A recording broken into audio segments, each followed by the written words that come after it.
நீர் கோர்த்து கொள்ளும் பிரச்சனை ஆண்களை விட பெண்களுக்கு தான் அதிகமாக ஏற்படும். குழந்தைகளுக்கும் தலைவலி வருவதற்கு தலையில் நீர் கோர்க்கிறதும் காரணமாக இருக்கும். தலையில் நீர் கோர்க்கறத குறையறதுக்கு சில பாட்டி வைத்தியங்கள் நம்ம பின்பற்றினால் போதும்.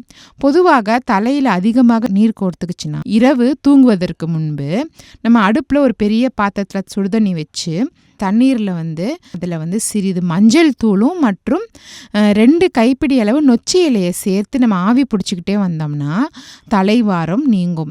ஆவி பிடிக்கும் பொழுது 2-3 போர்வை நம்ம ஃபுல்லாக போத்திக்கிட்டு முகத்தில் அந்த ஆவியை பிடிச்சிட்டே வந்தோம்னா அந்த தலையில் உள்ள நீர் அனைத்துமே வெளியில் வந்துடும்.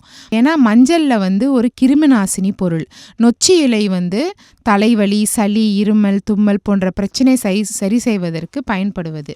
அதனால் இது 2த்தையும் போட்டு நம்ம ஆவி பிடிச்சோம்னா நம்மளுக்கு நல்ல தீர்வு கிடைக்கும். தலையில் நீர் கோர்த்துக்கிற பிரச்சனை உள்ளவங்க மற்றும் தலைவலியால் தினமும்